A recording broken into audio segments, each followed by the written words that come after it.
Welcome all. This is Julia Tipton Hogan. I'm the Executive Director of the Indiana Perinatal Network. We're proud to present our Hot Topics webinar series again this year, and it is sponsored again this year by the law firm of Hall, Render, Killian, Heath, and Lyman. Today, the topic is what's killing Indiana's infants. And our presenter is Giles Bruc. We at our last large conference in March, we actually were given a great number of these of this particular report from the Times of Northwest Indiana to provide to everybody at our conference. So if you did attend that conference, you may actually have this report. Giles Bruc is the health reporter for the Times of Northwest Indiana. He has reported on the state's high infant mortality rate, excuse me, opioid epidemic, and health disparities. He attended Northern Illinois University and previously reported for the Journal World in Lawrence, Kansas. So we will now let Giles tell us more about what's killing Indiana's infants.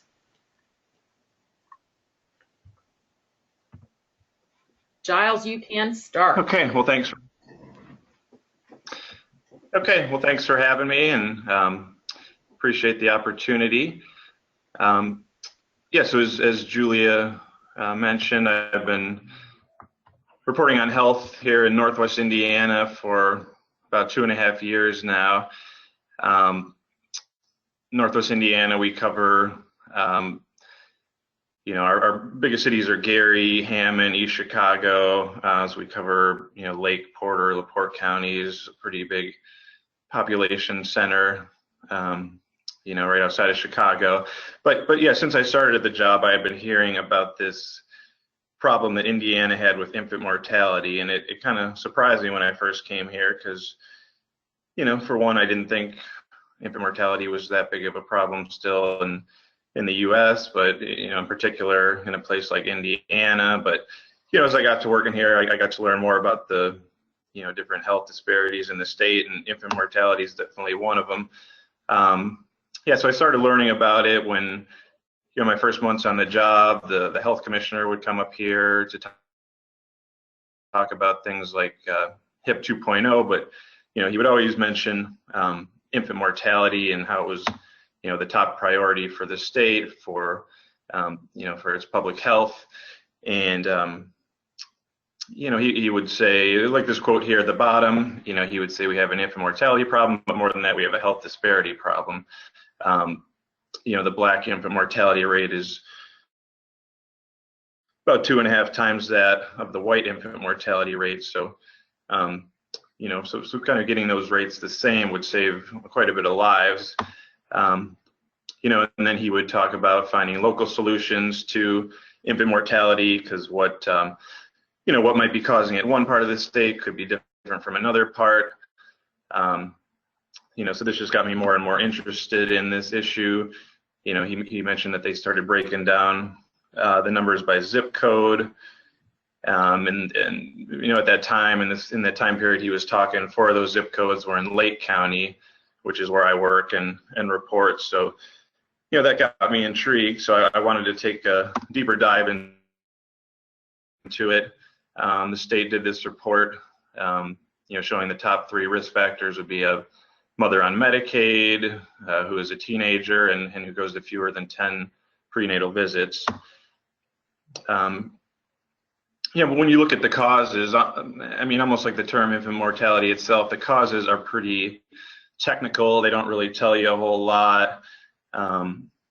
There's low birth weight and, suffocation in bed, which is easier to understand. But a lot of these are technical kind of terms. I wanted to just take a deeper dive into what the real causes were. So, the health department, their causes were to promote safe sleep, increase breastfeeding rates, improve prenatal visit attendance, and decrease smoking.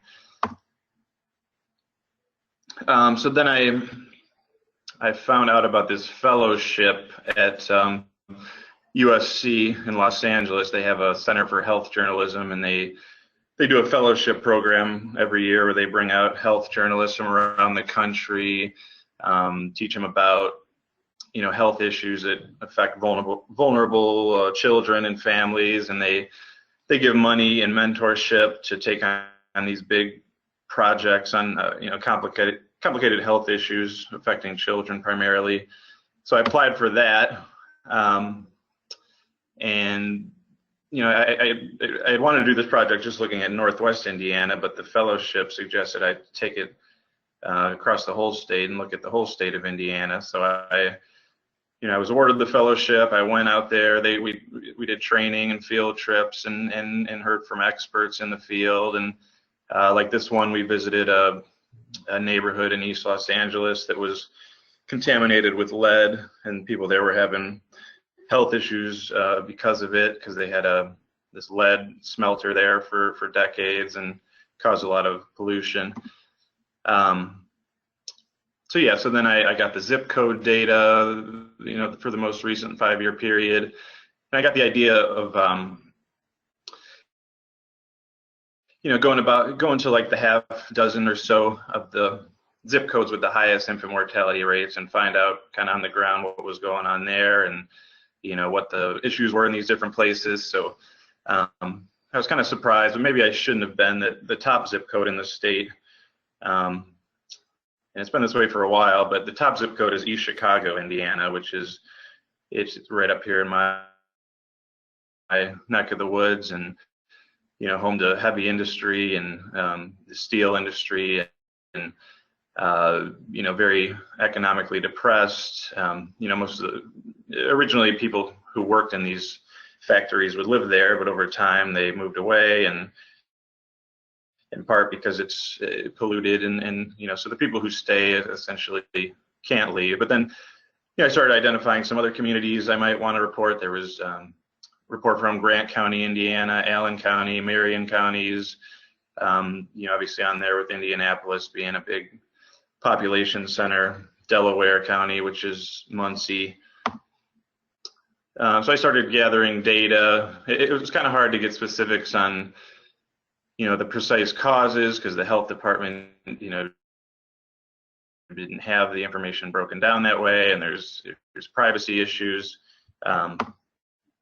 But then I started looking into the statistics, and you all are probably well aware, but about 600 babies in Indiana die before their first birthdays every year.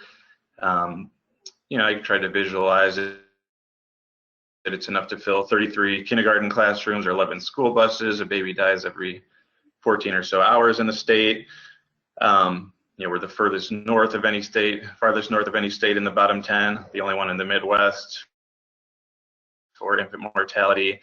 I started comparing us to other states. So if Indiana had the same rate as California, which is has the lowest infant mortality rate, that would be 275 more infants would live every year in Indiana. If we had the same rate as Finland, we'd save 471 babies a year. So infant mortality it's a health disparity issue. So this quote I got while I was out in California from a guy who runs a health endowment out there, but he said your zip code matters more than your genetic code. And when it comes to health and infant mortality, if you're an African American born in East Chicago, that 46312 zip code, you have a 1 in 36 chance of dying before your first birthday. But if you're white and born in Hamilton County, your odds improve to 1 in 286. So Indiana, has all the, we rank poorly in all the risk factors for infant mortality. We, are one of the least healthy states in the country, and infant mortality is a reflection of that. Indiana's near the bottom for air pollution, smoking, diabetes, obesity, childhood poverty, low birth weight. We do poorly in women's health, infants' health.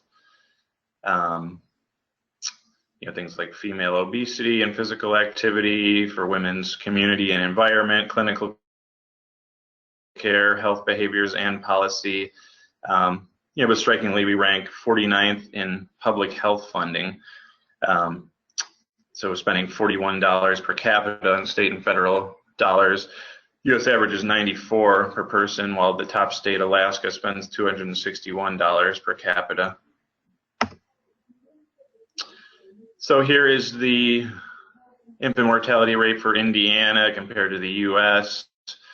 Both have been on a decline, but the U.S. perhaps more steadily so. Indiana kind of goes up and down a little bit, in part because it's smaller population than the U.S., but it's still a nagging issue in the state. So as part of my reporting, I went to the Labor of Love Summit. And this year the theme seemed to be in part, forming partnerships with other agencies in the community, whether it's law enforcement or fire departments and first responders, through the DOSE program, if you've heard of that, looking out for unsafe sleep environments when they're responding to calls. So when I was down there, I did some reporting in Indianapolis, where a baby dies every 3.5 days. Indianapolis overall, it's the largest city, so it has the most infant deaths. And it's been that way for a while, though they've made improvements over the years. So in 1987 they had the highest Black infant mortality rate in the United States. So then health officials formed the Indianapolis Campaign for Healthy Babies to respond to that.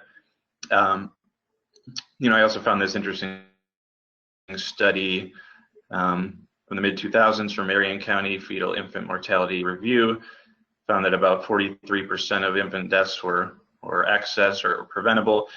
And if we were to be able to reduce the state's rate by this percentage, we would put it in line with California as having the lowest rate in the nation. So that perhaps could indicate how many of these deaths in Indiana are actually preventable. Indianapolis, it is a place with a lot of services and programs since, this issue has been on the radar there for a while. And some of these, some of the disparities are starting to lessen, and the Black rate has come down, but there's still a lot of infant deaths, primarily in the economically depressed parts of the city. So like I said, from that zip code data, I have found some places I wanted to focus on: Indianapolis, East Chicago, Muncie. I wanted to look at Marion, Fort Wayne. But I wanted to look at different types of places because I didn't want to look at places that were all, perhaps cities. So for the rural areas that perhaps didn't have as many infant deaths, I had to look at the county level data to find, rural counties with higher rates. So it turned out that this place called Daviess County in the southwest part of the state had the highest county level infant death rate from 2010 to 2014. It didn't have that, only 28 deaths in that time, but it had the highest rate, even higher than Marion County or Lake County. So it was kind of interesting how I, happened upon finding Daviess County, and then, happened upon, this pediatrician there was one of my sources. So I was, basically talking to a source who said that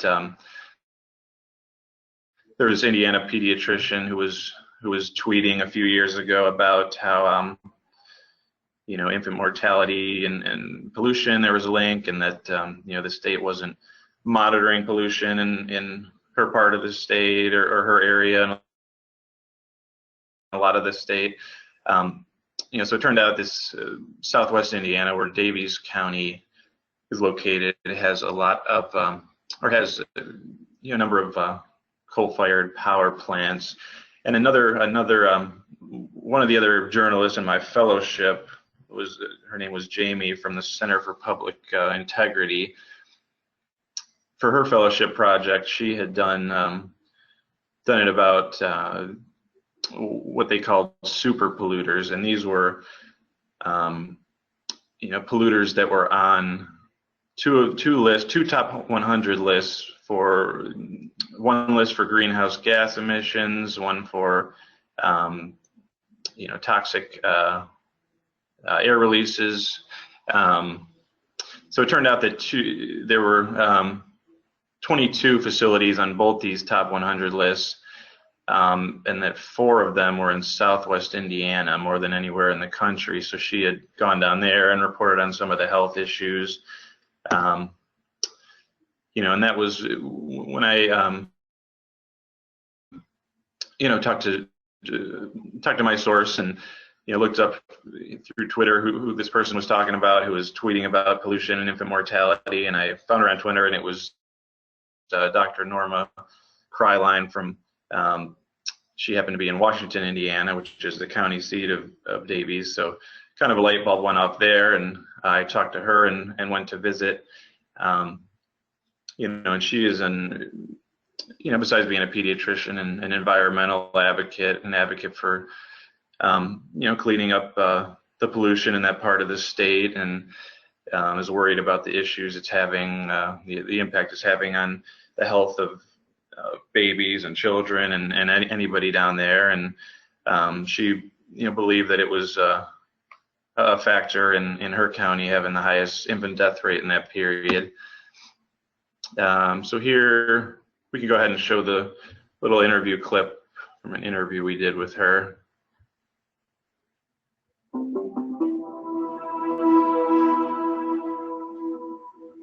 I have basically been studying the effects of the environment on air quality and health for the past 5 years, which started when I was involved in opposing a biomass plant in Jasper, Indiana. At that point, I noticed that there were discrepancies between the claims that I heard from city officials and what I noticed on environmental pollutants, where they were mentioning things like heavily monitored, but it really wasn't heavily monitored. Not only that, for basically now 27 years, I've seen a lot of health issues that appear to point to an environmental cluster, whether those are birth defects, cancer clusters, et cetera, and a remarkable and very concerning lack of follow-up by our state government, where health officials are aware that there are problems, but the statistics that are used to say that there isn't a problem don't appear to be valid. And so that was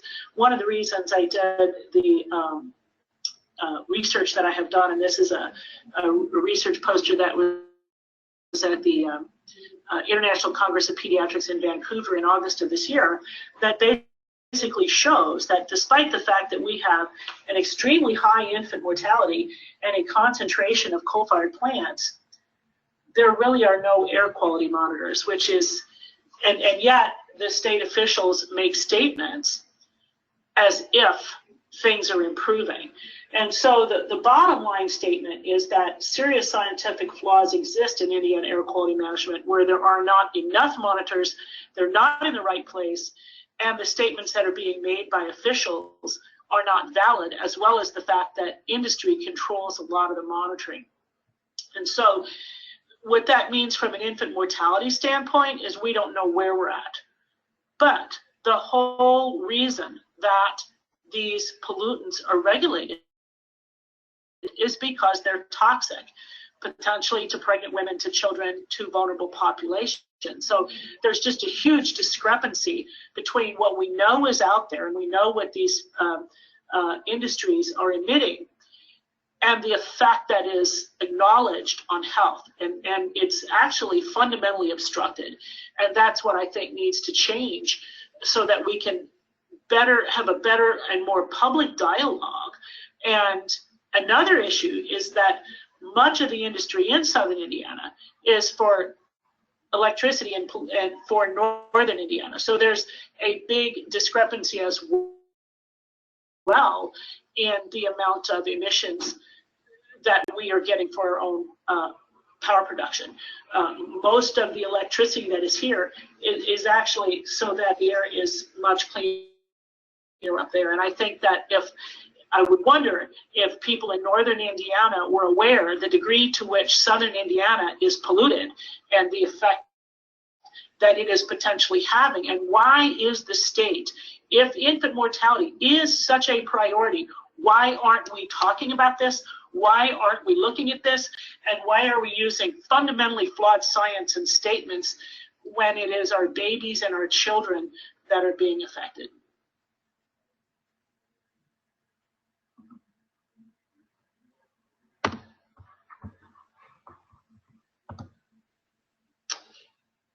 Yeah, so Dr. Kryline's obviously very passionate about this, but yeah, Indiana does have a pollution problem. So 3 of the top 25 metro areas in the U.S. for particle pollution are in Indiana. We have the fourth worst air quality of any state, worst rates in the nation for pollution caused by some different sources there. And I did find this interesting study out of NYU last year. It actually measured the impact of air pollution on premature births, and it found that of any state, Indiana had the second highest percentage of preterm births caused by air pollution. So about 5.4% of them could be attributed to air pollution. So I thought that was interesting. So yeah, particulate matter can increase the risk for post-neonatal mortality. Outdoor air pollution causes low birth weights and prematurity. And we were talking about the coal plants down there. So Indiana gets 85% of its energy from coal, burns the second most coal of any state. Whereas the U.S. as a whole gets just a third of its energy from coal, and another third from natural gas, which emits half as much carbon dioxide as coal. Indiana derives just 8% of its energy from natural gas, and Southwest Indiana also had the, all the coal mines are down there, and there was a study that found that women who live in coal mining areas have a greater chance of having a low birth weight baby. But there are other factors in Daviess County. Pollution is just among one of the compounding factors for infant mortality. So there are, as opposed to a place like Indianapolis where there are all kinds of services. There just really aren't many, if any, in Daviess County. The nearest federally qualified health center is more than 50 miles away. There's also a large Amish population, and that population can be more prone to certain genetic birth defects. There's a high teen birth rate down there, something they've been trying to get under control in recent years.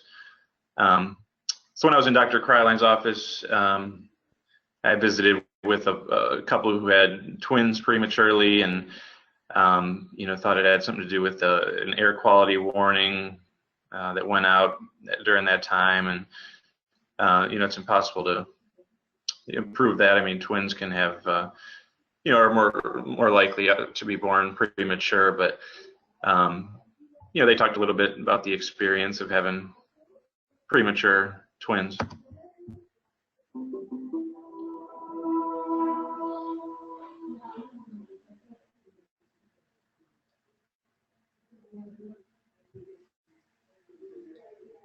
Matthew and Mark were born in October, following being hospitalized in July for preterm labor, August also, and then in September. The placenta had stopped providing nutrients to Matthew, and the doctors felt it was necessary to go ahead and do a C-section delivery to make sure that he could thrive.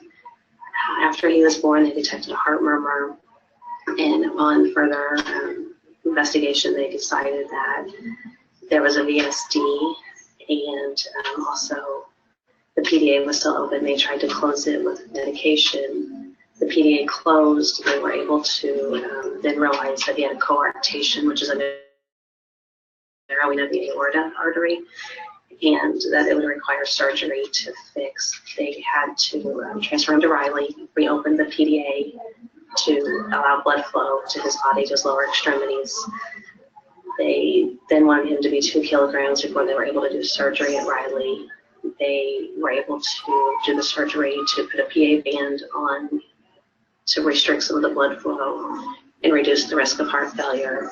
They also then cut out part of the aorta and had to use the subclavian to close that up.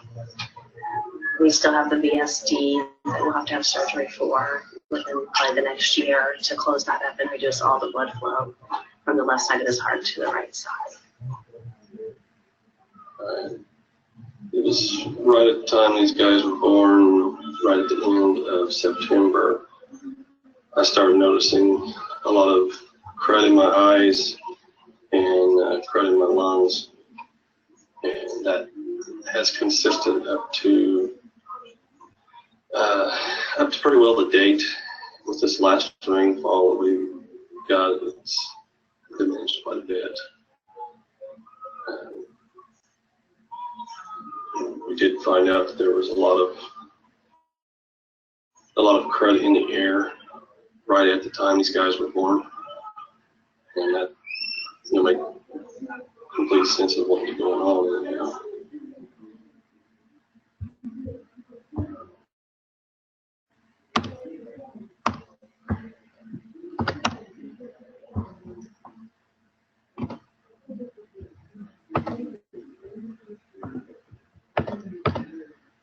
Okay, so I also, so right in my neck of the woods was East Chicago, Indiana, which had, this highest rate for a zip code in the state for the past 5 years.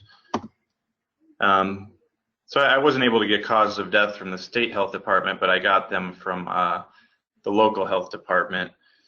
And so in that time period of the death certificate I was able to get, for the 16, happened to live at a housing project that is at the center of a lead crisis we're having here, that they just had to move all the people out because there are dangerous levels of lead in the soil. For the 16 deaths were due to respiratory conditions. The majority, 6 of them, were caused by positional asphyxia, including bed sharing with parents or siblings. So East Chicago's Black infant mortality rate is 25.2 deaths per 1,000 live births. So that, if it were a country, it would rank, among the developing world here, alongside countries like Zimbabwe or North Korea or Guatemala.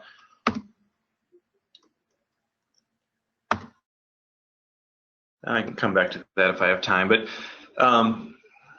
like I said, there's a history of industry and pollution there. That's another commonality with East Chicago and perhaps a place like Davies County. But then there's also these different, some different risk factors there. Highest unemployment in the state, high violent crime.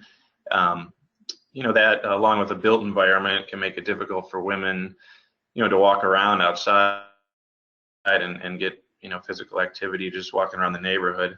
A lot of child poverty in East Chicago, economic distress, very low prenatal visit attendance, a lot of teen births. There's a teen pregnancy clinic right in the hospital there.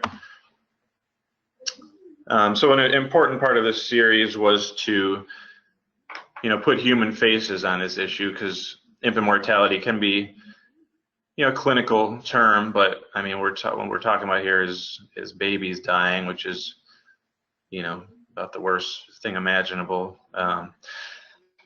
So I had to, find human faces to put on this issue, and one of the ones I found was a woman named Andrea Daniels in Fort Wayne.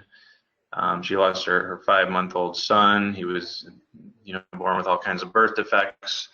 In 2015, and was in intensive care pretty much for his whole life, and she didn't really get to bond with him or hold him hardly or anything, because he was hooked up to machines or unconscious. So kind of the first contact she got was as he was dying. So she told that story, and I have the audio clip here, and she told a very emotional story. So they place you in my arms.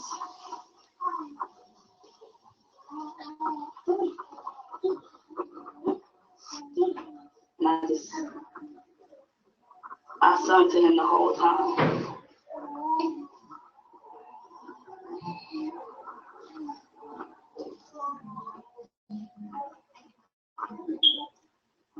And from the time Jordan was born to the time he died, he took his last breath. I'm sorry.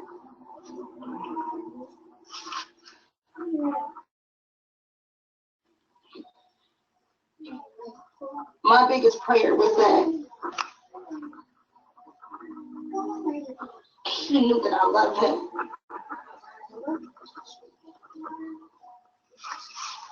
I couldn't take the pain away. I couldn't pick him up when I wanted to. I couldn't give him a bottle when I wanted to. So it's very important for me to let Jordan know that no matter what, I love my baby so much.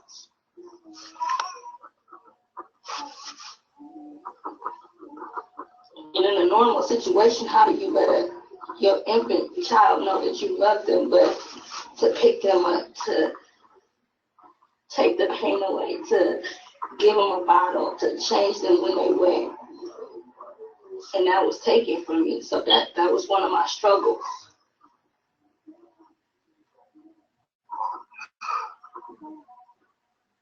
I struggled daily trying to find ways to let Jordan know that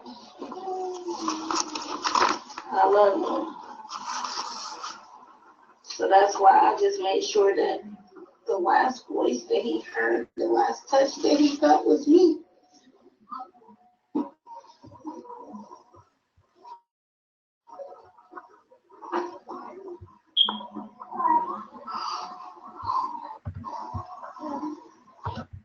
So, yeah, obviously a very emotional interview, and she's just, very brave for telling that story and, help putting a human face on this issue. And that's something that, we do as journalists, but I suppose it's also something that clinicians or people who work for nonprofits can do is find these stories and these human stories. And, when you're trying to, drum up interest in an issue or funding, I mean, to have these stories that, tug in the heartstrings and just show the human impact, can really make a difference. And here was another human face I found. So April Allen is a 21-year-old woman, lives in East Chicago. So I went along one day when she had a visit from her nurse from Nurse Family Partnership, which had recently come to Lake County. So actually when I was there, so she was, about 7 months pregnant. So when she was there, the nurse took her blood pressure, noticed it was high. Her nurse called her FQHC, her nurse practitioner, who said that April should go to the hospital immediately. So yeah, a few days later, her baby was born, 6 weeks early. He weighed 4 pounds and 7 ounces, but perhaps thanks to that intervention, he was born, healthy and alive, and he's doing well. So that was just kind of interesting that I happened to be there and to see that happen and see the difference that these, different nonprofits can make to, perhaps actually save the lives of babies. And I could probably come back to that if there's time, but let's see, I also went to Muncie, Indiana. I guess what made Muncie unique is that unlike the rest of the state, though Daviess County, all the infant deaths were white, but Muncie's a bigger place, and its infant death rate was driven by its white rate. So that's different than some other places. So there were, white and black mothers have different risk factors in Indiana. White mothers have been found to be more likely to smoke or drink alcohol during pregnancy. Pollution came up again. The zip code where they had the high infant mortality rate in Muncie was its poverty-stricken zip code, and it was located near the city's manufacturing district. Um, and one interesting thing, it went back to that fellowship and that lead contaminated neighborhood I toured in East LA. That lead plant was a place called Exide Technologies, and these neighborhood advocates got together to, basically get it closed down because it was polluting the neighborhood. But, Exide has a sister plant in Muncie that had a bunch of Clean Air Act violations, and it was located in that zip code with the high infant death rate. There's a lot of opioid use in Muncie. They see a lot of mothers, who have to take Suboxone to get a handle on their opioid addiction. I also went to Fort Wayne, Indiana. Fort Wayne, perhaps it was similar to Indianapolis and East Chicago. So it was the population centers. The infant mortality rate driven by African American mothers. More so than white mothers, but yeah, in Fort Wayne, a lot of economic distress, food desert in the zip code, and that can be a common factor in a lot of these places, particularly in the cities. Teen births and but a place with a lot of support. The support is there. They're aware of the issue and are working on it, whereas a place like Davies County was perhaps maybe caught off guard by its infant mortality and didn't have a lot of programs in place, and was just starting to work on it, whereas a place like Fort Wayne or Indianapolis has been working on it for a while. And and the place with the second highest zip code rate was Grant County in the city of Marion. And I had planned to profile the city of Marion, but there wasn't much infrastructure in place about infant mortality, and a lot of the health officials either didn't get back to me or didn't, perhaps know or didn't know that infant mortality was an issue or still an issue. So, so that can be a factor, the awareness of the community. So there are some commonalities in the 5 places I went. There were differences, but I'd say the main 2 are poverty and access to care. I mean, this is, infant mortality is it's a social issue, perhaps more so than a medical one. I mean, our medical care, at the high end is top notch in America, and we, care for preterm babies, perhaps better than anyone. And studies have even shown that that our survival rates of very preterm or low birth weight babies. And so this isn't a medical problem, it's a social problem. So yeah, I found, food deserts and violence are more prevalent in the cities and African American neighborhoods. Violence can cause stress. Just living around violence and stress is a risk factor for a bad birth outcome. And smoking and drug, particularly opioid use, were more prevalent in less populous areas with larger white populations. And let's see here. I did have another slide. I think I had it back here. Where did it go? Oh yeah. So some of my sources were mentioned some other possibilities for why Indiana, because that was kind of my whole question of going into this, is why us? Why is our state struggling with infant mortality? And some people brought up our strict abortion laws perhaps make it more likely that a mom has an unwanted pregnancy. Our abstinence-based sex education might not teach safe sex as much or as in depth as some other places. Racial stress, there have been studies. I talked to researchers who've done studies that racial stress, the stress of discrimination, even historical discrimination, can play a factor in pregnancy outcomes. And Indiana is a place that has a history of racism and a lot of segregation. So that can be a factor. The complexity of Medicaid, and I talked to moms who had trouble signing up for Medicaid even when they were pregnant. We do have one of the higher rates of deaths, infant deaths caused by homicide, abuse, and neglect compared to other states. One of the mothers I talked to, she, her husband is in prison right now for shaking their baby. They were from East Chicago, and I even talked to the husband in prison, and they just both said they wish they would have known more, I guess, about how to deal with a baby. Not to excuse it, but that's what they told me, was that they wish they would have known more, perhaps had more education about, dealing with, babies when they're crying, and then what to do, things like that. I'll go back.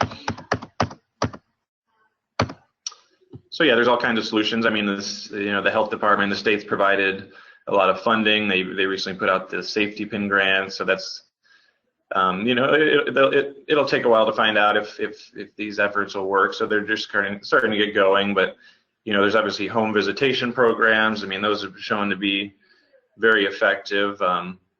In countries or even cities in the U.S. with low rates, they have pretty much universal home visitation, even for wealthy moms.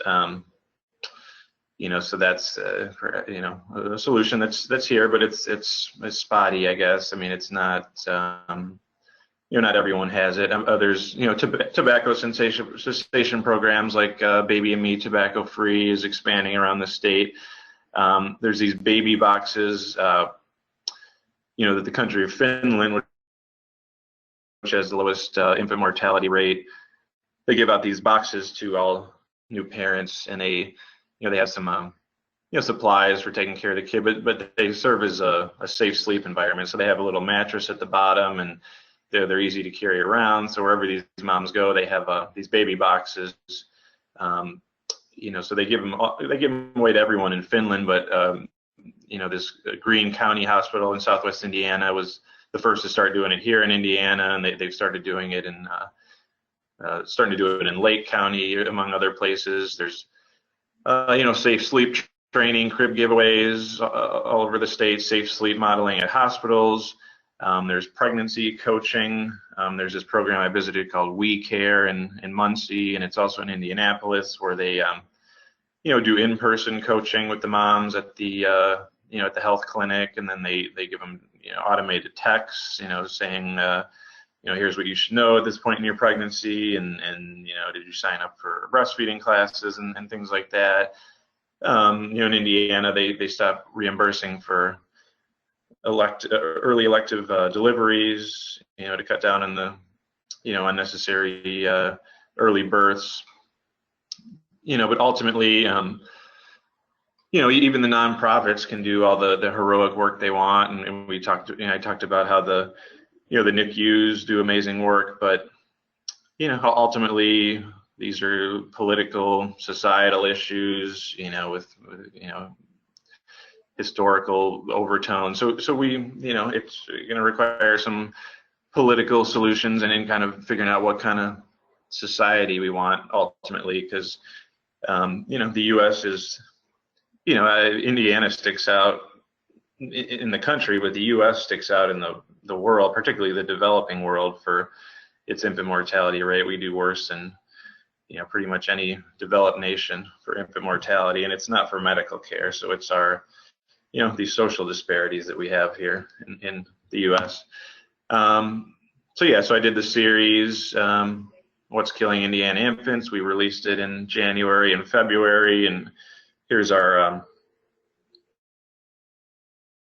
website where we have all the stories and videos and graphics, and then I'm doing ongoing coverage there. We released this special section, as Julia mentioned, and with all our reporting in there. So we offer those for free to anyone. We gave 500 to the Indiana Perinatal Network. So you could contact me if you want paper copies of the series. So then these numbers came out. You can see the zip codes are pretty similar for the most recent 5-year period. There was another Allen County one that popped in, and right next to the other one in Fort Wayne, and then a Wayne County, but otherwise they're largely the same. So yeah, I'm reporting on kind of the ongoing efforts to address this issue. And I mentioned the DOSE program. This was founded by a fire department in Fort Lauderdale, Florida.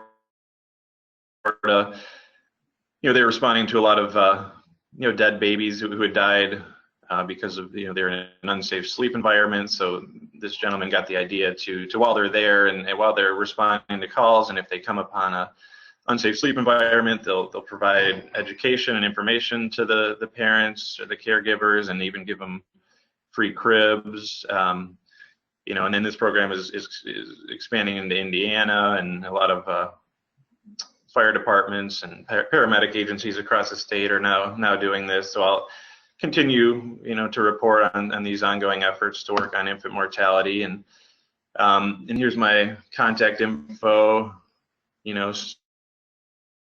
If you have story tips, ideas about this issue, or if you'd like copies of that special section, you can contact me. And there's my email and phone number and Twitter handle if you want to follow me check out my stories. But yeah, otherwise that's it.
Oh, hi. Sorry, everybody. I think we were muted.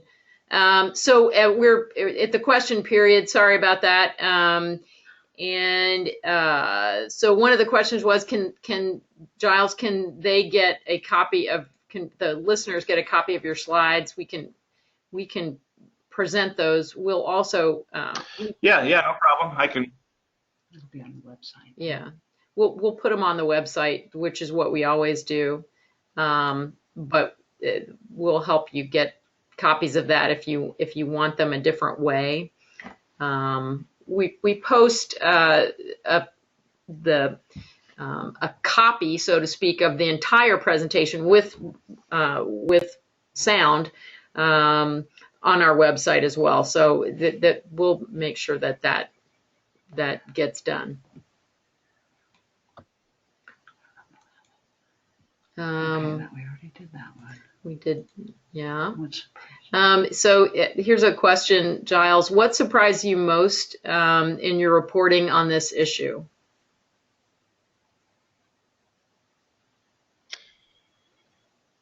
Well,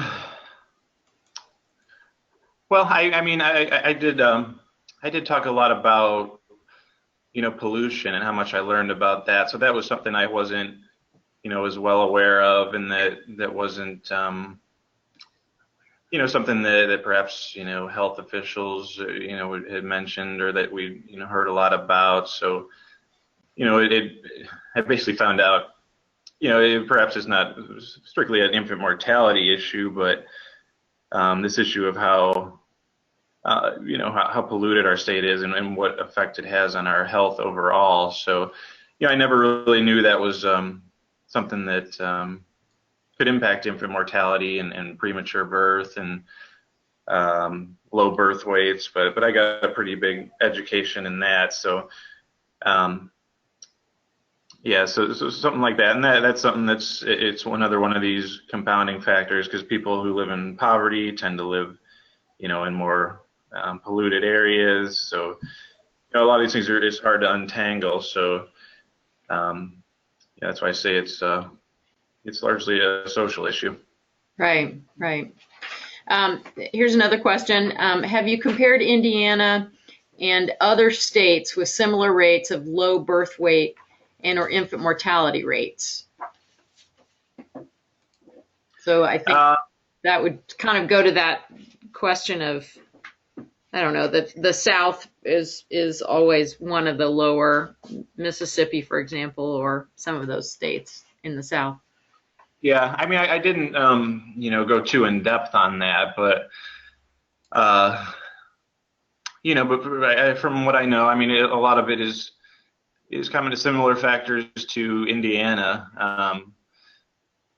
Just the fact that there's poor health overall and not a lot in the way of public health infrastructure, and a lot of pockets of extreme poverty and racial segregation, and so a lot of these issues that you might think of Southern issues, that impact the health of those states, are happening right here in Indiana. So I didn't take a deep dive into what's happening in those states exactly. I focused mostly on Indiana, but a lot of kind of the overall factors, I guess, would be pretty similar. Okay. I think here's another question. In Indiana, if Indiana had to focus on one solution, what would be your suggestion?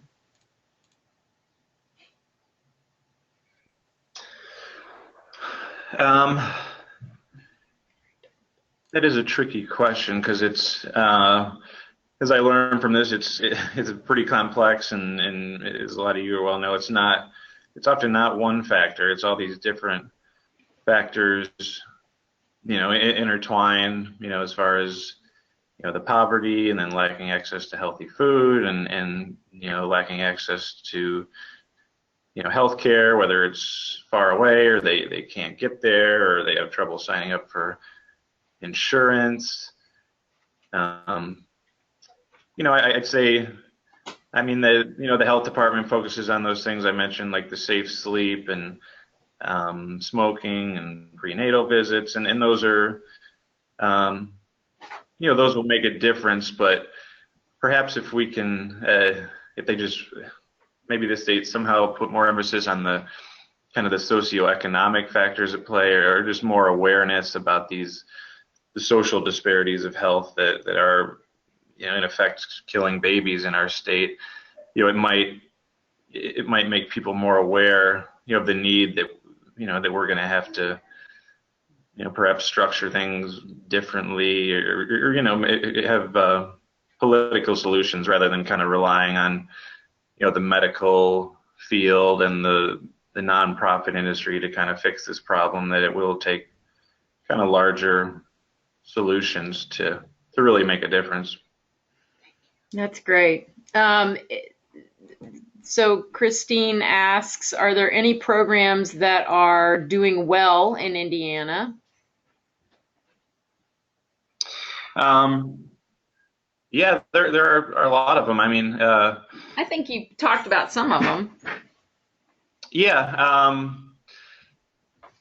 mean, the one I mentioned was the Nurse Family Partnership when I was on the visit, and that's one that's been expanding around the state. And there's the, We Care, which was developed by a IU researcher, who works on this issue, and she's, studying it closely and getting analytics on kind of what works and what doesn't when it comes to pregnancy coaches. And, there's Healthy Start, Healthy Families, that's a federal program. I mean, there's all kinds of local programs. I mean, Fort Wayne had some good ones. Healthier Moms and Babies was their kind of version of the home visitation program. In Fort Wayne they had their Urban League is real big now on prevention and teaching these young girls and boys about sex education and why it's good to wait. So kind of providing what perhaps the public school system doesn't, as far as that. So yeah, it's not that the programs aren't working. It's just, I think what I found is this is a, societal, these, structural, historical issues that we're kind of coming to terms with. And, the nonprofits are out there doing all they can. And, if they're in the NICU, they're going to, have a good chance of saving the babies, but it's kind of taking care of the moms, before, they get pregnant, and with the education and the health and supporting them during their pregnancy and after the pregnancy. These social supports are, will really come in handy. And yeah, it'll be an interesting time with these safety pin grants that were just given out by the state health department, and they're going to be, measuring how effective those programs are. So, it'll be interesting to follow over the next couple of years whether, the state's effort to pump money into this issue is making a difference or not, and seeing what programs work and what don't. But in Indiana and the U.S. as a whole, it's, this is kind of one of these social inequities that we deal with, perhaps uniquely in the developed world. Right. So someone asks, what's been the response from the state to the big polluters, and are they made to clean up? Well, I mean, yeah, the state has, fined some of them. A lot of the enforcement, seems to come from the EPA, or at least it has in recent years. And I guess we'll see going forward if that changes with, some of the different priorities in Washington. But, the